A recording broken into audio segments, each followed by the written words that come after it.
오늘의 일발장전 시작합니다. 일발장전의 두 기둥이죠. 최고의 주식 전문가 두 분 소개합니다. 김영민, 김준호, MBN 골드 매니저 모셨습니다. 안녕하십니까? 반갑습니다. 네.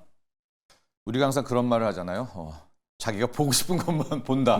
네. 지금 뉴욕 증시 뭐 보면은요, 안 좋은 상황도 굉장히 많습니다. 지금 필라델피아 제조업 지수 여러분 마이너스 5.5예요. 이거 큰일 났거든요. 네. 거기에다 금리나 뭐 12월은 해줄지 몰라도 연준 호락호락하지 않아요. 물가 오르고 있다. 뭐 금리 안 내려줄 것 같은데 그러나 우리가 아니죠. 지금 세상은 모두 밝은 면만 바라보고 있어요. 영민 매니저 이래도 돼요? 이게 뭐 트럼프 효과죠. 네. 제가 느끼기에는 진짜 트럼프를 모두가 다 이제 좀 신이라고 생각하는 것 같아요. 신? 약간 요즘에 이제 어쨌든 허니문 기간이잖아요. 이제 지금 당선인의 이제 신분으로 한 달여 정도 더 이제 좀 남아 있는데 트럼프가 뭔가 이제 내뱉으면 무조건 다 이제 현실이 되는 듯한 약간 그런 느낌이거든요. 그래서 신이다. 네. 근데 실제로는 대통령이 이제 좀 취임을 좀 하고 나면 뭐 야당인 뭐 미국 입장에서 봤을 때 야당인 이제 민주당의 이제 견제도 분명히 있을 수 있고 심지어 또 공화당 내에서도 또 인선에 대한 부분들부터 해서 좀 부정적인 기류들이 좀 있잖아요. 그래서 사실 이제 실제 정책을 좀 펼쳐 나갈 때는 뭐 본인이 의도했던 게 현실화되지 않을 수도 있는데 지금은 트럼프 대통령이 얘기하는 거 일거수일투족이 다 이제 이슈가 되고 그게 또 주식시장에 그대로 이제 반영이 좀 되다 보니까 사실은 오로지 그냥 트럼프의 입만 바라보고 트럼프의 행보에 따라서 이제 주가 흐름이 좀 좌지우지 되는 거고 그러면서 지금 말씀해줬던 것처럼 실제로 미국 주식시장은 이제 좀 쉴 때가 된 것 같은데 계속 올라간다. 그래서 비트코인도 마찬가지. 좀 이제 쉴 때가 된 것 같은데 계속 올라간다 이런 느낌이 좀 드는 건 그만큼 이제 자금 쏠림이 심하기 때문에 그렇거든요. 우리나라뿐만 아니라 제가 볼 땐 전 세계 증시에서 자금이 다 이제 미국 주식과 비트코인 쪽으로 다 이제 몰리고 있는 상황이기 때문에 그런 자금 쏠림으로 인한 이제 가격 왜곡도 분명히 좀 진행이 좀 되고 있다라는 거. 그래서 저는 좀 조심스럽긴 합니다만 이제 진짜 트럼프 트레이드는 변동성이 굉장히 조금 이제 커지기 시작했다라는 느낌은 좀 들거든요. 오늘 간밤에 보면 마이크로 스트래티지가 주가가 막 한 15% 올라가다가 16% 막 급락 나가겠어요. 아이온큐나 뭐 이런 종목들도 변동성이 이제 굉장히 조금 심해지고 있는 이런 모습이 좀 나타나고 있기 때문에 트럼프 트레이드가 이제 조금 완화가 좀 되는 신호가 보인다. 제가 왜 이런 말씀 드리냐면 그래야 우리 국내 주식시장이 좀 살아나지 않을까 이런 생각이기 때문에 그래서 그런 부분들도 조금은 변화가 좀 감지된다는 것도 여러분들이 참고를 하시면 될 것 같아요. 저희가 조금 있다가 왜 트럼프는 그렇게 코인을 사랑하는가 그런 이야기도 좀 나눠보려고 하거든요. 지금 코인 투자하려면 뭐 달러가 필요하다 그런 이야기 좀 나눠보려고 하는데 준호 매니저 이러다가 10만 달러 갈 것 같고요. 제가 요즘에 식당 이야기 많이 하는데 그 지난주에도 그랬는데 최근에 식당 가잖아요. 그 알바 하시는 분들, 주방 이모, 사장님 다 코인하고 있어요. 맞습니다. 주식을 안 하고 있거든요. 이거 어떻게 하죠? 식당 가서 이제 들어오면 항상 지금 암호화폐 또 비트코인 얘기가 항상 나와주고 있는데 근데 아직도 지금 이제 암호화폐를 투자하시는 분들은 불장이 안 왔다라고 생각해요. 왜냐면 본격적인 이제 불장이라고 하는 거는 비트코인의 상승이 아니고 알트코인, 알트코인의 어떤 본격적인 상승이 사실상 이제 암호화폐 시장의 어떤 본격적인 불장으로 좀 생각을 하고 있기 때문에 일단 비트코인 외에 다른 이제 알트코인들, 이더리움을 필두로 이제 솔라나라든지 뭐 리플 같은 그 코인들을 준비하고 있는 과정이고 또 오히려 지금 최근에 리플을 시작으로 이제 살짝 이제 움직여주고 있는 상승 흐름이 나와주고 있는 모습이에요. 그래서 이미 뭐 솔라나 같은 경우도 현물 ETF 승인을 앞두고 있는 시점이기도 하고 그 승인이 떨어진다고 했을 때는 본격적인 이제 알트코인들, 뭐 일명 잡코인들이라고 하잖아요. 그 코인들이 이제 폭등 랠리가 나와주는데. 그 상승은 이제 비트코인의 어떤 그 견줄 게 아닙니다. 그래서 그 상승들이 거의 막 50배, 뭐 100배까지도 올라가는 경우가 있었기 때문에 그때 이제 본격적인 불장으로 보고 있고 지금은 사실 비트코인에만 조금 이제 쏠리고 있는 상황이다 보니까 그게 지금 이제 확산에 대한 기대감이 여전히 좀 살아있는 상태고요. 그래서 일단 상징적으로 또 다시 한번 좀 10만 달러는 충분히 돌파하지 않을까. 그래서 9만 9천 달러까지는 갔다가 다시 한번 좀 살짝 좀 쉬어가는 모습인데 결국 10만 달러 상징적인 상승 흐름은 나와주고 그 이후에 어떤 흐름들을 좀 체크해 볼 필요가 있을 것 같습니다. 문제는 하지만 코인이 죽고 달러가 약세로 돼야 국장이 살아난다는데 그게 우리의 안타까움이 좀 있습니다. 그러나 뭐 가야죠, 갈 길을. 오늘의 일발 종목 어디로 갈까요? 그래서 희망사항을 조금 주입을 시켜서 오늘은 제가 아까 말씀드린 대로 어쨌든 코인 시장도 그렇고 주식 시장도 그렇고 이게 주식 시장도 미국 우선주의, 코인도 이제 비트코인 우선주의가 진행되고 있다면. 그래서 이 초대장주로 군림하고 있는 요쪽이 이제 조금 쉬어가줘야 네. 신흥국 쪽으로 그나마 조금 숨통이 좀 트인다. 그래서 이제 우리 국내 증시가 제가 볼 때는 이제 어저께 뭐 알테오젠 논란으로 인해서 정말 극심한 이제 변동성이 좀 있었지만 네. 그런 와중에 그래도 거래 대금이 좀 많이 늘어나긴 했어요. 네. 알테오젠을 중심으로 이제 제약바이오 종목들이 워낙 이제 변동성이 좀 컸었기 때문에 이제 거래는 한번 이제 좀 시원하게 좀 터지면서 손바뀜이 좀 됐다라고 보고 네. 그런 측면에서 이제 키 맞추기가 저는 거의 다 됐다라고 봐요. 제가 왜 이게 이제 가격 왜곡을 항상 좀 주의해야 된다라고 말씀드리냐면 우리 국내 증시 최근의 흐름을 한번 보시면 네. 코스닥 지수는 52주 신저가를 찍고 있었잖아요. 근데도 불구하고 불과 2주 전에 알테오젠, 펩트론, 리가캠 바이오, 코스닥의 제약바이오 대장주 이 세 종목은 사상 최고가를 경신하고 그랬죠. 있었고 지수와 종목의 괴리가 굉장히 이제 컸다라는 얘기거든요.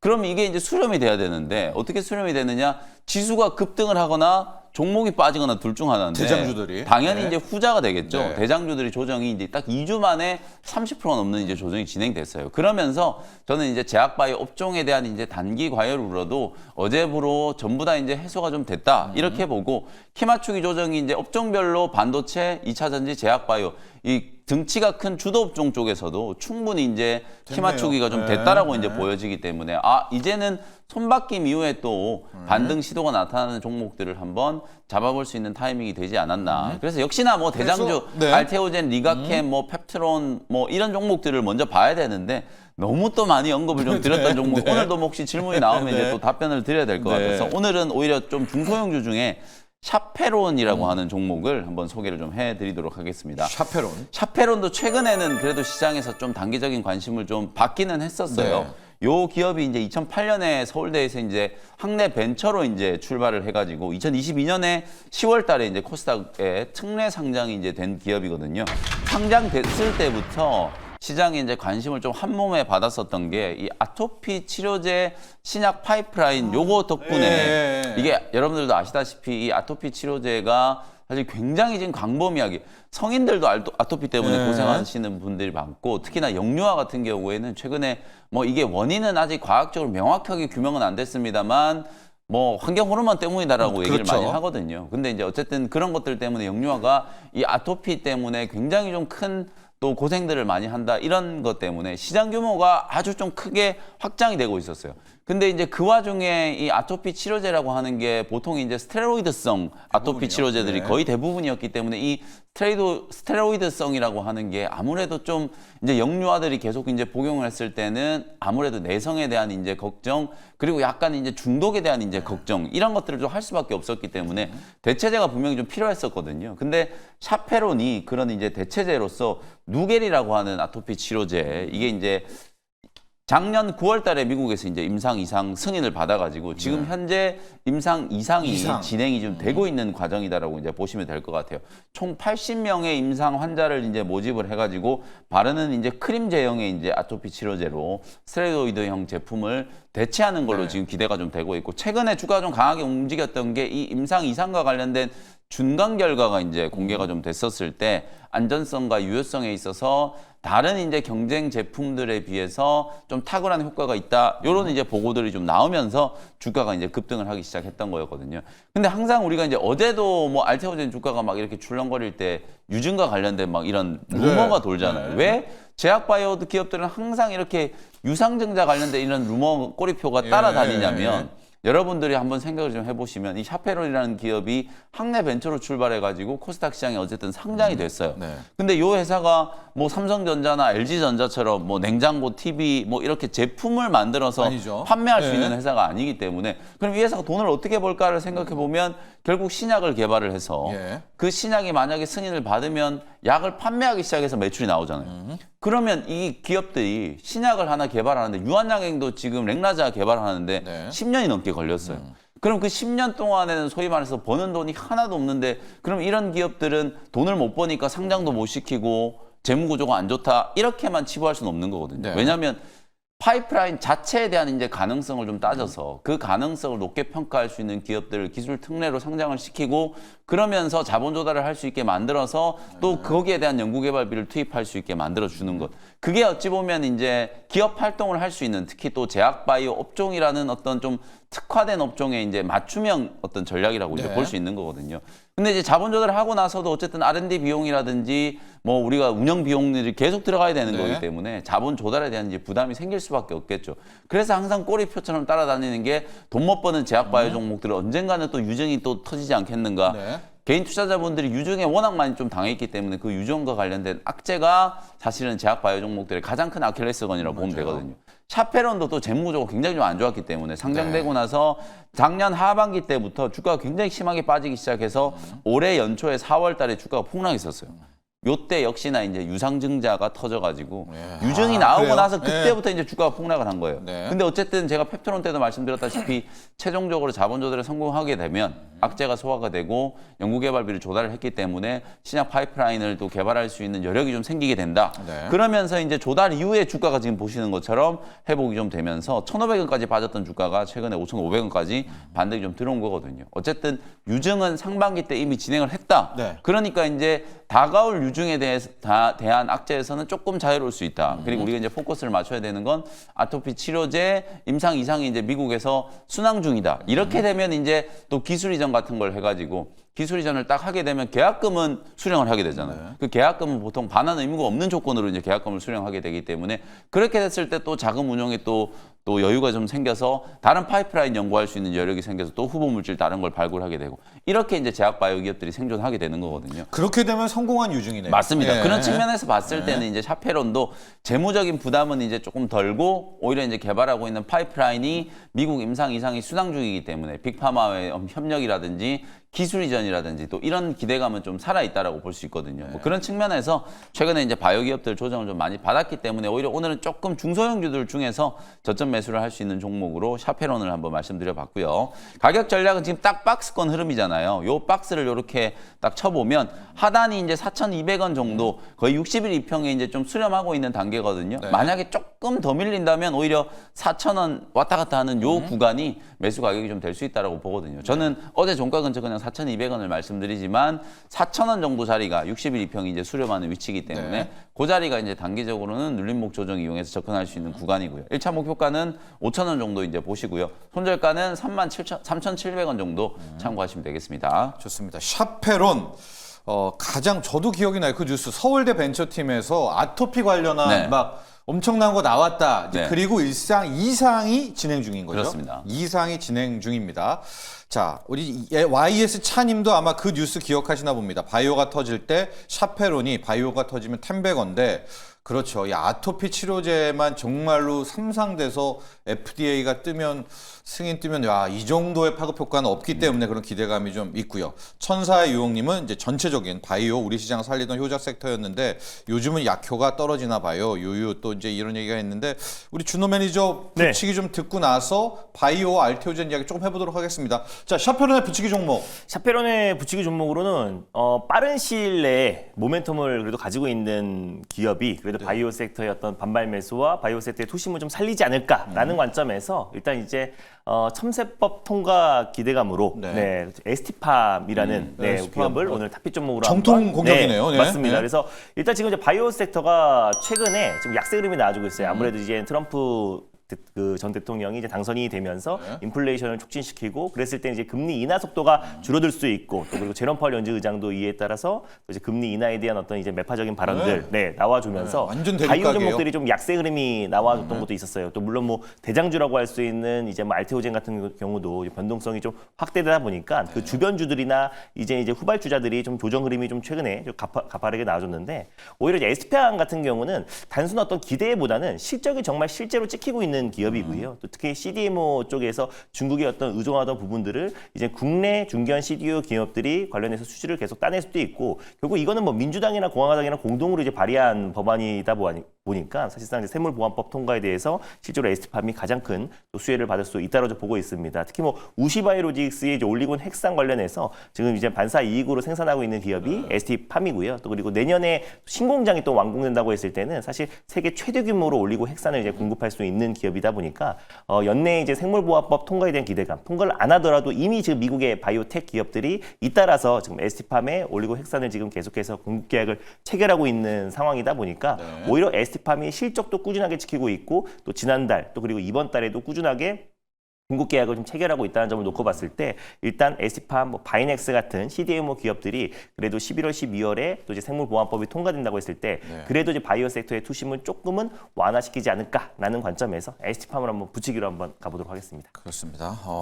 mRNA 관련한 특히 올리고 핵산 쪽. ST팜 많은 또 네. 기대가 있었는데 최근에 여러 가지 좀 이제 워낙 바이오 업종이 좀 흔들리기 때문에 좀 그런 여파도 받았었고요. 저희가 한 3일 전쯤에 이 개인 큰 손들이 바이오 약간 좀 차익 실현하려는 움직임이 있다라고 이야기하고부터 빰빰빰 하고 어제 좀 이제 알테오젠 관련한 이제 큰 이슈도 하나가 있었고요. 주가 조정 흔들림도 좀 있었고 저희가 화장품에서 실리콘2가 대장주라고 했는데 실리콘2가 흔들리면서 K뷰티가 약간 무너졌잖아요. 바이오의 대장이 또 알테오젠이니까 우리가 알테오젠의 여러 기대, 그러니까 자체의 기대도 있지만 대장주로서의 또 기대도 한 몸에 맡고 있는데요. 그렇죠. 자, 어제 나왔던 뉴스가 이겁니다. 일명 RCPS라고 하는 뭐 우선 상환, 뭐 상환 우선, 우선주 뭐 이렇게 이야기를 하는데 과거에 우리가 CB 많이 있었잖아요. 성격은 약간 CB랑 약간 비슷한 맞습니다. 이제 그런 건데 상환권이 있어가지고 채권처럼 이자 받다가 나중에 봐서 원리금을 받든가 아니면은 보통주로 전환하든가 요거를 발행한다라는 소문이 파다했어요, 영민 매니저. 그래서 어제 또 하루 막 거의 난리가 났었잖아요. 어제 알테오젠 주가가 이제 하락한 게 여러 가지 이제 이유들이 있었어요. 저는 이제 좀 잠재적인 약간 불확실성이 오히려 해소되는 좀 계기였다 이렇게 이제 보는 게 첫 번째는 이제 골드만삭스의 리포트. 요게 이제 미국에 이제 할로자임이라는 회사가 있어요. 원래는 요 회사가 사실 SC 제형 변경에 있어서는 세계 이제 최고의 기업이다라는 평가를 받았어요. 근데 갑자기 머크사가 연간 40조 원 매출 나오는 키투르다의 SC 제형 변경을 알테오젠에 맡겼다. 이러고 알테오젠 시총이 20조를 상회를 했었잖아요. 그러다 보니까 이제 골드만삭스의 애널리스트가 할로자임의 특허를 침해할 수도 있다. 뭐 이런 이제 가능성, 그야말로 그냥 뇌피셜로 썰을 제기를 한 거예요. 근데 이제 뭐 어제 익히 알려져 있다시피 알테오젠은 소위 말해서 이제 3중 특허, 물질 특허, 제조 특허, 혼합 특허 이런 모든 것들을 특허를 통해서 이제 방어를 하고 있고 애초에 SC 제형 변경이지만 할로자임과 알테오젠은 접근 방식 자체가 다른 이제 특허 방식을 가지고 있거든요. 그러니까 서로 쌍방을 침해할 그럴 이제 계제가 없는 거예요. 그러니까 전혀 근거 없는 얘기가 이제 나와서 그게 이제 하나 불안 심리를 이제 가중시켰고 두 번째는 사실 상환 전환 우선주 때문이 아니라 유증설이었어요. 자본 조달을 해서 유증으로 인해서 또 알테오젠도 펩트론처럼 또 유증 나왔을 때 막 급락할 수도 있다. 이런 이제 루머들이 이제 막 퍼지기 시작했는데 알고 보니까 이제 유증이 아니라 상환 전환 우선주를 이제 발행을 하겠다.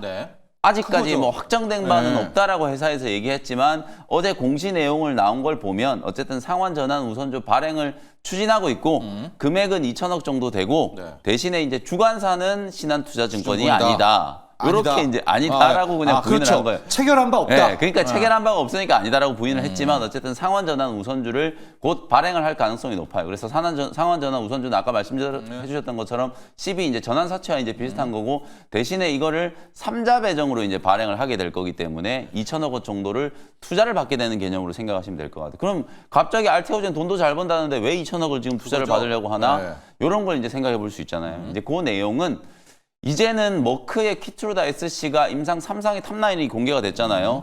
약동학 지표, PK 지표가 이제 충족을 했고 안전성과 유효성까지 이제 다 충족을 좀 한 상태이기 때문에 내년 초가 되면 FDA 승인 받을 가능성이 굉장히 높다. 그러면 상업화가 시작되는 거잖아요. 그러면 제품 생산을 해야 되기 때문에 그 생산을 알테오젠이 직접 하기 위해서 만약에 이걸 위탁했을 경우에는 기술 유출이라든지 여러 가지 또 우려들이 생길 수 있어요. 제가 이제 비유를 들었던 게 삼성전자가 파운드리 사업이 잘 안 되는 이유 중에 결정적인 하나가 애플 같은 기업들이 삼성전자에 안 맡기잖아요. 왜 그럴까요? 이게 기술이 유출될까 봐요. 경쟁자잖아요. 경쟁자이기 때문에 삼성 파운드리에다가 설계나 생산을 맡겼을 때 본인들의 기술이 유출될 수 있는 우려가 있는 거거든요. 알테오젠도 지금 그걸 이제 걱정을 하는 거예요. 그런 부분들 때문에 오히려 생산 설비를 내재화해서 빅파마들과의 협상력도 이제 키우고 추후에 또 다른 이제 기술 이전 계약에도 대비를 하겠다. 이런 이제 포석이라고 보시면 되거든요. 네. 굉장히 저는 현명하고 긍정적인 이제 판단이고 펩트론도 그런 목적에서 최근에 유상 증자를 했던 거거든요.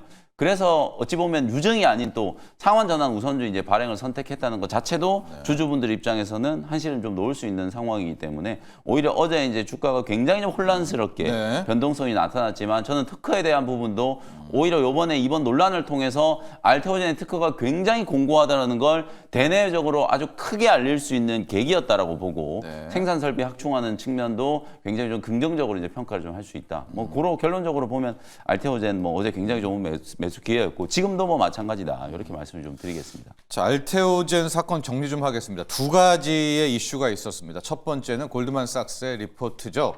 피하. 정맥 주사를 피하 주사로 바꾼 요 기술이거든요. SC 제형 기술. 지금 이거 알테오젠의 기술이 독보적이라고 우리는 생각하지만 할로자임 거와의 뭐 충돌 의무, 특허 침해 여부가 우려된다라는 그거에 한번 흔들리고 두 번째가 바로 얘기했던 이 상환 전환 우선주입니다. 이 3자 배정의 형격이기는 하지만 우리 투자자들 입장에서는 워낙 유증이라는 거에 공포가 그렇죠. 있는 데다가 알테오젠도 이거를 해? 여기에 대한 충격도 컸고요. 네. 일단 뭐 회사 측에서는 아니라고는 하지만 할 것 같아요. 지금 얘기 공시를 보면은 구체적으로 결정된 바 없기 때문에 한다라고 하니까 이것 때문에 좀 흔들렸다가 또 알테오젠이라고 살아나기도 하고 다만 영민 매니저는 일단 이번에 크게 십자도지가 하나 나왔기 때문에 이 정도에서는 충격파는 좀 마무리되는 모양새다. 이제 이렇게 또 생각을 하고 있고 준호 매니저는 네, 저도 뭐 어제 알테오젠의 어떤 이제 변동성으로 이제 시장 자체가 큰 혼란을 빚었는데 아무래도 시총이 20조 되는 시총 1등 이제 기업이 하루에 변동성이 막 20% 이상의 변동이 나와버리면은 그 주변주들은 또 피해를 받을 수밖에 대장이잖아요. 없거든요. 그래서 일단 뭐 예전에 한미반도체랑 좀 비슷했던 것 같아요. 근데 어제 같은 것도 큰 변동이 나오면은 사실 가장 대장주가 하루에 20% 이상의 어떤 급락세와 변동세가 나왔다라는 거는 약간은 이제 투자 심리에도 좀 영향을 좀 미칠 수 있을 거라고 봐요. 그래서 안정적인 어떤 변동성을 시장에서는 시총 1등이나 2등 종목에 원하는 건데 그 변동. 그리고 어제 반발 매수가 정말 세게 들어와줬는데 저는 중장기적으로 아까 말씀하신 것처럼 이제 그 전환 우선사채 관련해서도 실질적으로 지금 2천억 규모로 검토 중이라고 했기 때문에 이런 부분들도 어느 정도 좀 해소가 됐다라고 좀 보고 있고 여러 가지 부분들 또 어제 또 슈퍼개미가 한 또 이제 6조 정도 들어왔다고 해가 6억 정도 들어왔다고 해가지고 좀 반발 매수가 좀 강하게 들어왔던 부분이 있었었는데 일단 지금 실적으로 알테오젠이 그 분이 3주 전에 또 이제 50만 주를 또 매도했던 부분들이 있더라고요. 그분이에요, 바로. 네, 맞습니다. 50만 주를 매도하고 6만 주, 6만 주를 이제 매도했다고 합니다. 그래서 200억 정도를 이제 새롭게 매수한 건데 이제 50만 주를 3주 전에 매도했고 6만 주를 매수한 거에 대해서 너무 큰 의미 부여를 할 필요는 없다라고 봐요. 왜냐면 3주 전에 이미 50만 주를 팔았고 또 이제 크게 한번 흔들리다 보니까 오히려 좀 저가 매수가 좀 들어와 줬다라고 좀 보고 있고요. 그래서 일단은 이제 여러 가지 뭐 특허권 문제도 이미 8월 달에 미국 특허청에서 어느 정도 인정을 받은 부분이 있기 때문에 이거는 크게 뭐 달라질 건 없다라고 좀 보고 있고 그래서 다만 어제의 어떤 반발 매수가 그 슈퍼개미의 어떤 매수와 또 그리고 유증에 대한 어떤 불확실성이 해소됐다라는 의미 때문에 큰 반등 흐름이 나와줬기 때문에 다만 아직까지는 유증설 관련해서 완벽하게 해소된 거는 아니고 그 부분에서 이제 아까 말씀드린 대로 2천억 규모의 어떤 이제 12쪽으로 좀 돌릴 가능성이 높기 때문에 일단 반발 매수가 들어온 건 맞지만 너무 강하게 변동성이 나왔던 부분들이어서 조금 우리가 좀 관망할 필요가 좀 있다라고 제 입장에서 보고 있어요. 그래서 알테오젠도 이제 하나둘씩 불확실성 해소되고 또 추가 기술 이전에 대한 기대감 이런 긍정적인 요소들은 좀 살아 있긴 하지만은 어제 좀 변동성이 너무나 가파랐고 그리고 불확실성이 다 해소된 것 마냥 어저께 반등 흐름이 그대로 들어와줬기 때문에 조금은 좀 관망한 다음에 안정을 찾고 나서 들어가도 제 생각에 좀 늦지 않지 않을까 싶습니다. 제가 요거를 차트를 좀 보여드릴게요. 어제 이제 알테오젠 주가가 변동성이 굉장히 크다 보니까 이제 차트 보고 제약바이오 종목 분석하시는 분들이 다들 차트가 이제 깨졌다. 이렇게 얘기를 하시더라고요. 그래서 이게 업종은 좀 다르지만 엔비디아 차트를 제가 한번 보여드릴게요. 지금 보시는 차트가 이제 엔비디아 차트예요. 엔비디아 8월 달에 요 날 이제 양봉 나온 날 있죠. 장중이 15% 급락했어요. 차트 다 깨졌잖아요. 3년 만에 지금 122평 추세 이탈해가지고 차트 다 깨졌거든요. 그러고 난 이후에 이제 어떻게 움직였는지를 한번 보세요. $90였거든요. 그날 저점이. 보시는 것처럼 이렇게 올라왔어요. 오늘 아침에 152달러 찍었거든요. 네. 그러니까 이제 종목들을 다 이제 차트로 분석을 하다 보면 이제 이런 오류가 생기는 거예요. 물론 기술적인 분석이 의미가 없다라는 걸 말씀드리는 건 네. 아닌데 기술적인 분석과 당연히 이제 내용에 대한 이제 분석이 같이 가야 되는 거죠. 최근에 이제 제약바이오 기업들이 조정을 이제 받았던 결정적인 이유 중에 하나는 금리 인하 사이클이 좀 예상했던 것보다 좀 둔화될 수 네. 있다라는 우려. 그게 첫 번째였고 네. 이번 주는 케네디 주니어. 네. 그게 또 결정적이었죠. 맞아요. 거기다가 우리나라 이제 제약바이오 기업들은 원체 또 많이 올라와 있던 자리였기 때문에 이런 매크로 이슈의 이제 불안 속에서 차익 실현 매물들이 나왔다. 그 와중에 지금 알테오젠이 그동안에 이제 잠재적으로 탑라인 이제 삼상 결과가 약간 피크다 이런 생각들이 다들 있었잖아요. 네. 근데 임상 삼상 결과 딱 공개되자마자 갑자기 뭐 특허 문제, 유증설 이런 것들이 막 터지면서 어저께 이제 주가 변동성이 크게 야기된 거거든요. 네. 제가 아까도 말씀드렸다시피 오히려 내용적인 측면에서 봤을 땐 계속해서 알테오젠을 검증해 나가고 있는 네. 과정이에요. 지금까지 대한민국 주식 역사상 알테오젠 같은 기업이 없었잖아요. 현재도 국내 모든 증권사들 중에 신한금융 투자를 제외하고 현재가보다 높은 타겟 프라이스를 제시하고 있는 증권사가 단 한 군데도 없어요. 네. 그동안에 없었던 새로운 사업 모델을 지금 국내 제약 바이오 기업이 현실화시키고 있는 과정이기 때문에 당연히 논란이 잇따르는 건 뭐 저는 충분히 이해합니다. 다만 기업 내용 자체가 우리가 이제 정확하게 팩트로 이제 분석을 해봤을 때 알테오젠 같은 경우에는 뭐 현금 흐름 얘기를 안 하더라도 저는 어저께 이제 급락으로 인해서 불확실성은 상당 부분 해소됐고 여전히 지금도 초저평가다. 네. 이렇게 말씀을 좀 드리겠습니다. 좋습니다. 그 슈퍼개미였던 것 같아요. 이제 제가 3일 전에 얘기했던 아마 그 분이 그 전주에 네. 대량 좀 매도를 하면서 그분을 약간 중개했던 쪽에서 야 이제 개인 큰 손들이 코스닥의 이 바이오를 떠난다 이런 이야기가 좀 나왔는데 어제 이분이 다시 사기는 산 거죠? 네, 샀는데 그러니까 많이 산 건 아닌 것 맞습니다. 같아요. 그러니까 네. 50만 주를 매도했고 네. 이제 어제 6만 주 정도를 이제 정도를 매수를 한 것 같아요. 사들였다고 예, 하는데. 6만 2천 주 정도. 예. 자, 오늘 수급이 또 중요할 것 같아요. 네. 이제 다시 한번 우리 이 정도까지 키높이가 됐으니까 이 개인 큰 손들 좀 요 팀들 하여간 이분들이 이끌어 가잖아요, 솔직히. 네, 맞습니다. 예, 그런 게 있거든요. 그래서 이제 그분들이 또 복귀하는지까지도 오늘 수급을 좀 보면 알테오젠 체크, 이게 K바이오 체크, 요렇게까지 오늘 투자 전략 세워보시면 좋을 것 같고요. 준호 매니저, 네. 컴투스 홀딩스를 저희가 리뷰를 하게 되면서 그 이야기도 한번 나눠보려고 하겠습니다. 왜 트럼프는 코인을 이렇게 사랑하는 것일까? 일단 컴투스 홀딩스부터 가볼까요? 본인이 일단- 트럼프를 좀, 아니 그 비트코인을 좀 많이 들고 있지 않을까요? 아, 네. 주변은 다 들고 있어요. JD 벤스부터 해가지고 다 들고 있긴 해요. 네. 네, 일단 컴퓨터 소지스가 이제 어제 말씀드리고 28% 정도 이제 상승 흐름이 바로 나와줬는데 일단 뭐 목표가죠. 우리기술투자와 하나투자증권 대비해서 좀 상승폭이 좀 제한적이었고 또 최근에 상승했던 부분들도 다 반납한 상태다 보니까 좀 가격적인 좀 매력이 충분했다라고 좀 판단돼서 그냥 컴퓨터 홀딩스를 좀 말씀을 드렸습니다. 일단 네. 코인원 관련해서도 지금 사실상 비싸움과 점유율 차이가 크지가 않기 때문에 충분히 저는 이제 업계 2위 자리도 넘보고 있는 기업이 이제 코인원이고 관련해서 이제 34%의 지분을 가지고 있는 기업이 이제 컴투스 홀딩스다 보니까 아무래도 이제 컴투스 그룹의 이제 블록체인 관련된 사업을 계속해서 영위하고 있는 기업이고 네. 뭐 플레이톤이라든지 NFT 같은 사업을 영위하고 있는 기업이라서 충분히 한 번에 큰 시세는 분출될 수 있다고 봤는데 어제 바로 또 시세가 분출되는 바람에 목표가를 바로 돌파를 했습니다. 네. 그래서 일단 뭐 당분간은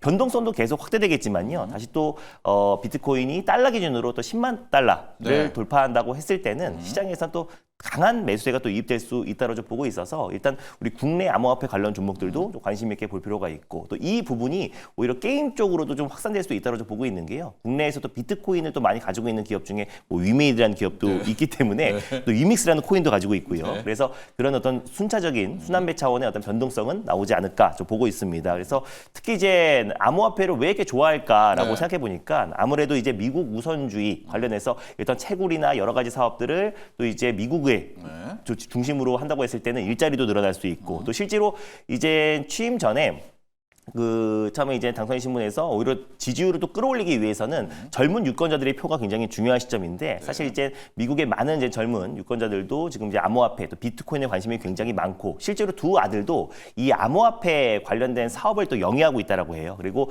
또 약간의 좀 사업적인 그 비트코인과 암호화폐 쪽이 사업성이 충분히 있다라고 좀 보고 있기 때문에 일단 트럼프 지금 전 대통령도 어떻게 보면 사업가잖아요. 그러다 보니 일단 비트코인과 암호화폐에 대한 확실한 좀 이제 사업성을 좀 보지 않았나라고 않을까라고 좀 보고 있고 또 주변의 어떤 인물들, 또 벤스뿐만 아니라 일론 머스크도 사실상 친 비트코인, 친 암호화폐 인물들이잖아요. 네. 그래서 같이 이제 협업을 해서 앞으로 미국 중심의 이제 비트코인 모든 채굴과 이런 부분들도 다 미국 내에서 채굴을 하고 또 그리고 암호화폐도 미국이 중심이 돼서 미국 가상자산의 대통령이 된다라고 했을 때는 오히려 그 시장 자체가 더욱더 커지고 사업성에 본다고 했을 때 오히려 그 부분에서 주목하고 있지 않을까 보고 있습니다. 이 이야기는 어떤가요? 요즘에 이제 미국에서도 많이 나오고 있는데 이제 오늘도 그리고 최근에 원래는 달러의 대항마가 코인, 달러가 오르면 코인은 죽고 달러가 죽으면 코인이 살고 이랬는데 요즘은 달러랑 코인이 같이 간단 말이에요. 그래서 나온 이야기가 트럼프가 달러를 지키려고 코인을 띄운다. 왜냐하면 우리는 그냥 바로 원화로 코인 투자를 하지만 우리 말고 다른 나라들은 뭐 테더라든가 이런 걸로 바꿔야 코인 투자가 되니까 마치 석유를 살 때는 무조건 달러가 필요한 것처럼 이제 코인 투자할 때는 무조건 달러를 여기를 갖다 붙인 거다 트럼프가. 그래서 달러의 생명력을 유지하려는 뭘 우리가 트럼프한테 들은 얘기는 아니지만 이런 주장들 요즘에 꽤 맞습니다. 신빙성이 있잖아요. 그래서 이제 전략 자산화 하겠다라고 그거죠. 하는 게 예. 이제 트럼프 대통령의 예. 이제 보관이고 그러니까 이제 행정부 내에 예. 이제 이 부처도 가상화폐 두고. 전담하는 이제 예. 부처를 이제 만들어서 총괄을 하겠다라고 하는 의지를 표명한 건데 사실 근데 이게 어찌 보면 아까 이제 스테이블 코인 얘기까지 네. 같이 해주셨잖아요. 이게 굉장히 위험한 발상이긴 해요. 여러분들이 다들 기억하시겠지만 루나 테라 사태 아시잖아요. 예. 이게 가상화폐라는 것 자체가 예. 기축통화하고는 비교될 수 없을 정도로 엄청나게 극심한 변동성이 있어요. 네. 우리가 기축통화가 하루에 1, 2%만 왔다 갔다 해도 막 급등했다, 급락했다 이렇게 표현을 하는데 비트코인은 하루에 진짜 뭐 15%, 20%도 왔다 갔다 할 수 있는 게 이제 네. 비트코인이고 그 외에 나머지 이제 가상화폐들 같은 경우에 변동성이 굉장히 심하잖아요. 네. 근데 그걸 가치를 이제 달러를 통해서 이제 어느 정도 고정화시키겠다. 이거는 굉장히 위험한 발상이죠. 그래서 저는 거기까지 나가지는 않을 거라고 보고 어쨌든 말씀해줬던 것처럼 석유나 네. 반도체도 마찬가지예요. 전 세계 모든 반도체는 다 달러 베이스로 이제 거래가 네. 되거든요. 그런 것처럼 비트코인도 이제 달러로 이제 또 거래 의존도를 좀 높이게 되면 네. 아무래도 이제 미국의 이제 주도권이 좀 강해질 수 있고 그러면서 이제 또 미국의 전략 자산화 될 수 있는 거기 때문에 트럼프 대통령이 이제 보관은 약간 이제 그런 측면으로 우리가 해석을 좀 해야 될 것 같습니다. 근데 이제 그게 문제입니다. 일단은 컴투스 홀딩스도 가고 코인을 따라가지만 코인도 강해지는데 달러도 강해진다. 이 둘이 강하면 우리 국장은 이게 한숨 나오는 거거든요. 이게 그러니까 우리는 지금 코인이 죽기를 그럼 바라야 되는 이런 역설에 빠지잖아요. 근데 이제 비트코인은 일단 좀 숨고르기가 좀 돼야 자금 우리가- 조입이 좀 되고 네, 아까도 네. 저희가 이제 말씀드렸던 것처럼 이제 연배가 좀 높으신 저희 이제 부모님 세대분들도 다들 코인을 하고 하신다니까요 지금. 주식을 안 해요 네, 요즘에. 네. 재미가 없으니까 국장이 수익 내기도 힘들고 뭐 변동성만 네. 크고 심지어 이제 그런 얘기들까지 있잖아요. 미국 주식 하면 수수료를 내지만 국내 주식 하면 원금을 원금 낸다. 떼어간다. 뭐 이런 네. 얘기까지 이런 비아냥되는 얘기까지 나올 정도니까 이게 너무 이제 가상화폐 쪽으로 이제 좀 쏠려 있는 현실이 있거든요. 네. 다만 이제 저는 그래요. 아까도 제가 트럼프 대통령이 뭐 신이 아니다 이렇게 신인 것 같다 이렇게 말씀을 드렸던 이유가 실제로 이게 하려고 하는 의지와 또 실행을 했을 때의 또 효과는 분명히 좀 다를 수 있어요. 지금은 아무래도 이제 트럼프 대통령이 다시 컴백을 하다 보니까 네. 트럼프 대통령이 모든 걸 이제 다 이루어낼 수 있다. 이런 이제 생각이 조금 강하기 때문에 자금도 이제 비트코인에도 쏠리고 미국 주식으로 이제 쏠리는 건데. 달러로도 가고. 그렇죠. 네. 항상 우리가 이제 주식시장이 자본시장은 이런 쏠림 현상이 또 나타날 때가 있거든요. 근데 그게 결코 장기적으로 이어지진 않는다. 그게 이제 마지막 이제 국내 증시에 저는 좀 희망이 아닐까. 맞습니다. 언젠가는 좀 해소되지 않겠는가. 이런 정도로는 생각을 좀 하고 있습니다. 그때까지는 일단 우리도 따라갔다가 바뀌는 순간 확 이렇게 해야 되겠죠? 어느 정도는 그래도 저는 순응할 필요가 있는 것 같아요. 그러니까 순응하다가, 예, 맞아요. 예. 그래서 계속 가상화폐를 빠지기만을 기도하면서 네, 국내 증시를 응원하기보다 오히려 이제 그 관련된 다 종목들과 있자. 아니면 트럼프 트레이드 관련된 종목들로 조금 들어가 있는 것도 오히려 지금 이제 시장에 순응하고 그다음에 좀 그 손바뀜이 나와지면 그때부터 또 과감하게 포트 교체를 재정비를 하는 것도 바람직하지 않을까 보고 있습니다. 좋습니다. 네. 하지만 한 가지 확실한 건 있습니다. 코인과 달러가 네. 죽어야 그때가 우리가 한번 시세해준다. 요거 개념만 딱 탑재를 장착을 하시면은 갔다가 왔다가 할 때 네. 굉장히 편하게 또 융통성 있게 대응하실 수 있을 것 같고요. 영민 매니저, 네. 하마엔진 리뷰해 보도록 하겠습니다. 네네. 결국 트럼프 대화 어제 트럼프 트레이드 수혜주들도 다 무너졌어요. 네. 방산, 뭐 우주항공 네, 뭐 다 방산. 빠졌죠. 유일하게 이제 살아남은 업종이 이제 조선업종이다. 네. 그래서 오히려 조금 더 불안해요. 오늘? 조선업종도 한 번 더 빼지 않을까. 아, 예. 그러나 뺀다라고 해서 여러분들 너무 무서워하지 마시고 아까 이제 김준호 매니저님 방금 얘기하셨던 것처럼 어쨌든 이런 트럼프 트레이드가 당연히 이제 시장에 하나의 축으로 지금 자리 잡고 있기 때문에 이걸 하지 말자는 얘기가 아니에요. 근데 시장이 언젠가 또 변화될 수 있기 때문에 여러분들이 너무 또 트럼프 트레이드 쪽에만 또 혈안이 되어 있다 보니까 그 쏠림이 해소됐을 경우도 분명히 좀 대비해야 되는 시점이 다가오고 있다라는 걸 제가 이제 뭐 말씀을 지표도 드리는 확인하고요. 거고요. 맞습니다. 그래서 어쨌든 트럼프 트레이드 쪽에서도 차익 실현 물량도 나오고 이제 변동성도 커지고 있고 단기 조정이 이제 한 번씩들 진행되고 있기 때문에 조선업종도 좀 조정은 좀 진행될 수 있으나 저는 적어도 한화오션과 하나엔진 이런 종목들은 조정을 이제 두려워하지 마시고 저가 매수를 좀 하셔야 된다. 트럼프 트레이드 수혜주들 중에서도 산업의 사이클과 같이 가는 종목들이 있어요. 그 종목들은 조정이 오히려 좀 기회라고 볼 수 있겠죠. 우리가 그냥 단발성 테마를 그냥 잠깐 반짝했다가 그냥 주가가 빠져버리면 그런 테마들은 그냥 끝나고 나면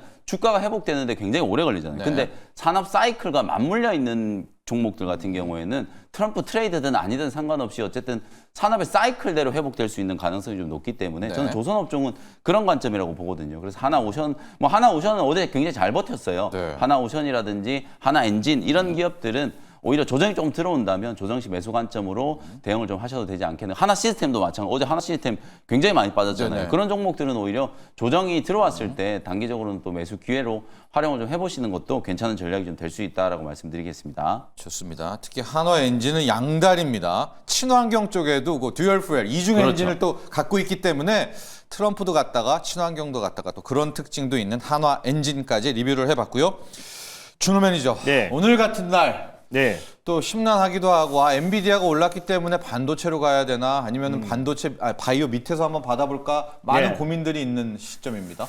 저는 근데 어디로 최근에 갈까요? 집중하고 있는 게 이제 첨단 산업 쪽으로 좀 집중을 하고 있고 이제 아무래도 이제 산업 사이클과 맞물리고 또 사실 AI의 어떤 기술 집약체라고 할 수 있는 첨단 산업 안에서 그래서 순환매가 돌 수밖에 네. 없다라고 보고 있어요. 그래서 매해 어떤 시장의 주도 섹터가 바뀌었고 그래서 내년에는 저는 이제 일론 머스크가 하고 있는 사업을 중심으로 뭐 자율주행 또 그리고 로봇 그렇죠. 네. 또 그리고 로봇. 이제 네. 우주항공 이 섹터가 앞으로 2025년까지에도 그 순환매가 계속 이어질 수 있다라고 보고 있어서 오늘은 또 로봇 관련해서 한 좋습니다. 기업을 들고 와봤습니다. 그래서 LG의 어떤 이제 최대 주주로 있는 로보스타라는 기업을 오늘 탑픽 종목으로 한번 들고 와봤는데 예. 일단 2018년도에 LG전자 지분을 33.43%를 취득했고요. 그리고 99년도에 LG 산전으로 이제 출발한 엔지니어들이 설립한 기업이다라고 보시면 될 것 같습니다. 예. 그래서 다른 이제 뭐 로보티즈라든지 또 엔젤 로보틱스 같은 경우는 LG전자가 2대 주주로 지분을 조금 이제 취득을 한 건데 일단 이제 로보스타 같은 경우는 지금 33%의 지분을 취득하면서 네. 최대 주주에 등극해 있어요. 그러니까 실질적으로 LG의 어떤 로봇 사업 확대에 있어서 가장 직접적인 좀 수혜를 받는 기업이라 보시면 될 것 같습니다. 네. 그래서 또 이제 어제 또 이제 BMW 이제 제조 공장에서 또 이제 피규어 영희가 직접적으로 이제 뭐 부품을 나르고 또 그리고 실질적으로 이제 자동차 생산에 직접적으로 관여하는 모습들이 나와줬는데 그만큼 지금 휴머노이드 로봇이 우리 일상에 굉장히 많이 다가왔고 특히 이제 제조 산업에 이제 가장 꽃으로 지금 필 가능성이 높다라고 보고 있어요. 특히 기가팩토리에 있는 옵티머스와 또 그리고 피규어 그 AI와 본격적인 어떤 경쟁이 심화될 수 있는 시기다라고 보고 있고요. BMW에서 지난 8월 달에 일단 피규어 AI 로봇이 본격적으로 도입이 됐다라고 보고 있습니다. 그래서 국내에서도 LG와 또 삼성전자를 비롯한 국내 대표 기업들도 이제 휴머노이드 로봇 쪽에 집중할 가능성이 높다라고 보고 있는데 일단 LG전자 차원에서는 LG 크로이라고 서비스 로봇을 이미 본격적으로 출시를 했고 공급을 하고 있는 상황인데 최근에 LG 쪽에서 이제 로봇 쪽의 사업에 좀 사활을 걸고 있는 모습입니다. LG 전자 같은 경우는 미국의 AI 자율주행 그 로봇 기업인 베어로보틱스의 지분을 좀 인수하기도 했고요. 그러니까 자율주행 서빙용 로봇이에요. 그래서 지금 클로이가 하고 있는 건데 베어로보틱스의 지분을 인수했다라는 거는 로봇 쪽에 계속해서 확대하고 세계 최초의 서빙용 로봇 기업이라 보시면 될 것 같고요. 그리고 LG 엔솔이 그 베어로보틱스에 최근에 원통형 배터리를 공급한다라는 소식도 그렇게 나왔습니다. 또 연결이 되네요. 맞습니다. LG 생태계가 있어요. 네, 그리고 LG전자도 마찬가지로 마이크로소프트와 뭐 GE 헬스케어와 또 AI, 또 로봇 산업에 같이 협력을 하고 있는 모습이고요. 그래서 올해만 일단 그 로봇 쪽에 신규 투자로 한 10조 원 정도를 투입할 계획이다라고 발표를 했고, 그리고 이제 클로이 로봇을 중심으로 LG전자가 이제 확대 적용하고 있는데, 일단 로보스타 같은 경우는 일단 스마트 팩토리에 들어가는 자동화 설비 로봇을 만드는 회사다라고 보시면 될 것 같습니다. 그리고 실제로 차량을 제조하는데 그 산업용 로봇 기술 역량도 이제 가지고 있어서 예전부터 이제 LG와 또 이제 GM에서 또 전기차 거의 플랫폼만 GM 거지 나머지 부품들은 다 LG 거라고 말씀드렸잖아요. 그러니까 실제로 LG도 LG 칼을 만들 수 있는 모든 역량과 기술은 다 가지고 있다고 말씀드렸습니다. 그래서 지금 이제 LG전자도 사실 모바일 사업을 철수하고 가장 지금 주력하고 있는 게 전장과 로봇이에요. 근데 이제 로봇 사업과 그리고 전장 사업 또 그리고 LG만의 어떤 LG카와 또 그리고 어떤 위탁 생산 이런 부분들이 확대된다고 했을 때 두 가지 사업을 집중하는데 둘 다 수혜를 받을 수 있는 게 바로 로보스타입니다. 그래서 아까 말씀드린 대로 차량 제조에 산업용 로봇 기술 역량도 가지고 있고 또 스마트 팩토리 자동화 설비를 만드는 대표 회사다 보니까 그런 관점에서 이제 다른 기업들은 지분 투자로 2대 주주 등극했지만 로보스타는 지분을 많이 투자해서 최대 주주에 어떤 등극하지 않았나라고 좀 보고 있고요. 앞으로 LG전자의 어떤 로봇 사업 속도에 로보스타가 같이 발맞춰 갈지 않을까. 그리고 2021년부터 본격적으로 흑자 전환을 하면서 매년 매출이 거의 2배 이상씩 성장하고 있기 때문에 앞으로 매출 성장에 대한 기대감까지 본다고 했을 때는 최근 주가 하락이 너무 지나쳤다, 낙폭 과대였다라는 판단에 로보스타로 탑픽 종목을 한번 가져와 봤습니다. 그렇습니다. 지금 많은 분들이 삼성전자 투자자가 왜 삼성 로봇 안 나오지 하는데 네. LG 쪽에서 로봇에 굉장히 진심이 된 게 지금 확인이 속속되고 있습니다. 네. 자, 로보스타, LG전자의 지분이 33%인 이 회사거든요. 가격 전략 오늘 궁금해요. 가격 전략은 뭐 지금 가격도 너무 매력적이라 봐요. 이미 뭐 지금 고점 대비해서 지금 낙폭이 거의 반토막 이상 조정 흐름이 나와준 상태다 보니까 이제 로봇 섹터가 갈 때가 됐다라는 관점에서 저는 종가로 일단 매수가로 한번 잡아보도록 하겠고요. 목표가는 일단 26,000원을 일단 1차 목표가로 그리고 손절 라인 때는 2만 원을 손절 라인대로 잡아드리도록 하겠습니다. 네, 좋습니다. 자, 오늘 준호 매니저의 일발 종목 로보스타, LG전자가 지분 33%를 갖고 있고요. 일단은 이제 협업 로봇입니다. 이제 여부터 이제 시작을 하게 되는. 자, LG 쪽의 로봇 진출들 한번 체크 포인트를 두시고요. 영민 매니저, 붙이기 종목이 있다면요? 로봇 업종이야말로 김전 매니저님 얘기하시는 것처럼 실제 진짜 트럼프 트레이드뿐만 아니라 정말 이제 산업의 사이클대로 이제 가는 업종이거든요. 그래서 저도 이제 로봇 업종 중에서 오늘 로봇스타 딱 하면 떠오르는 붙이기 종목 아마 예상하시는 분들 많을 거예요. 로보티즈. 그렇죠. 로보티즈도 LG전자가 지분 한 7% 정도를 또 보유하고 있어요. 실제로 국내 대기업들 중에서 로봇 산업에 가장 많은 관심을 가지고 가장 선제적인 투자를 했던 그룹은 LG그룹이에요. 삼성그룹이나 뭐 현대차그룹보다 훨씬 더 먼저 로봇 산업에 이제 투자를 좀 했거든요. 그런 측면에서 봤을 때 이제 로보티즈라든지 로보스타 같은 기업들이 이제 반등할 수 있는 가능성이 있고 오늘 또 로봇 업종 굉장히 좀 중요한 게 두산 로보틱스, 두산 그룹의 이제 사업 구조 재편안이 얼마 전에 공개가 됐잖아요. 그게 금감원이 오늘까지 다시 정종 요구를 하지 않으면 그 안대로 이제 합병안이 승인이 되는 거거든요. 그러면 또 두산 로보틱스를 중심으로 또 로봇 기업들도 같이 한번 또 상승 효과가 나타날 수도 있는 거기 때문에 그런 부분들도 참고를 한번 해보시면 되겠습니다. 자, 오늘 준호 매니저의 로보스타의 붙이기 종목은 로보티즈였었고요. 자, 앞서 영민 매니저의 일발 종목. 샤페론으로 한번 아토피 치료제로 가보자. 어제 알테오젠이 흔들 만큼 흔들려가지고 어느 정도 바이오의 키높이가 됐다는 점도 포인트를 맞춰주시면 좋을 것 같습니다.